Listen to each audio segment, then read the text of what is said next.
ఎన్టీఆర్ జిల్లా జగ్గేపేటలోని కోఆపరేటివ్ బ్యాంకులో భారీ అక్రమాలు జరుగుతున్నాయని ఆకాంక్ష అనే యువతి ఆరోపిస్తోంది. ఉద్యోగంలో చేరిన 2 నెలల్లోనే బ్యాంకులో అవకతవకలు గుర్తించి వాటిపై ప్రశ్నించగా యాజమాన్యం బెదిరింపులకు దిగిందని, సర్టిఫికెట్లు కూడా ఇవ్వటం లేదని చెప్తోంది. సుమారు 175 కోట్ల డిపాజిట్లు ఉన్న ఈ బ్యాంకు ప్రభుత్వానికి ట్యాక్సులు ఎగవేస్తోందని ఆరోపిస్తూ టీడీపీ ప్రధాన కార్యాలయంలో ఫిర్యాదు చేసింది. ప్రభుత్వం ఆడిట్ చేస్తే అసలు నిజాలు బయటపడతాయని ఆకాంక్ష తెలిపింది.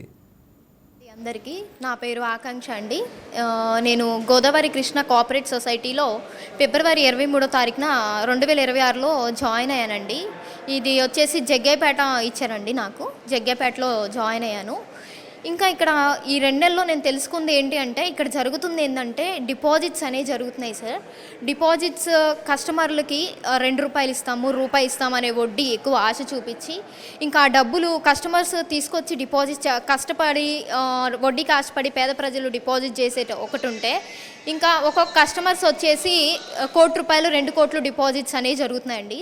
దీంట్లో గవర్నమెంట్కి ట్యాక్స్ కట్టే పని లేకుండా, ఇంకా గవర్నమెంట్ ఈ డబ్బులు ఎక్కడి నుంచి వచ్చినాయి మీకు ఏంటి అనేది క్వశ్చన్ చేయకుండా గవర్నమెంట్కి వ్యతిరేకంగా ప్రవర్తిస్తున్నారండి. ఈ కంపెనీ అనేది గవర్నమెంట్కి వ్యతిరేకంగా ఉంది.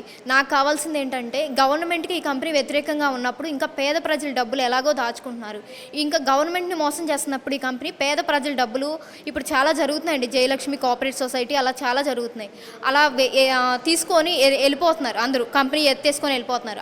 అలా ముందు జరగబోయే అఘాయిత్యాన్ని ఆపేసి పేద ప్రజల డబ్బులన్నీ వాళ్ళకి ఇప్పించి, ఇంకోటి ఏంటంటే గవర్నమెంట్గా వ్యతిరేకంగా ప్రవర్తిస్తున్నారు కాబట్టి ఈ కంపెనీకి సరైన ఎన్ఫోర్స్మెంట్ టీంని పిలిపించి ఆడిట్ అనేది జరిపించి వాట్ ఈజ్ వాట్ అనేది తెలుసుకొని గవర్నమెంట్ చట్టపరమైన న్యాయం జరిగించాలని చెప్పి నేను కోరుకుంటున్నానండి.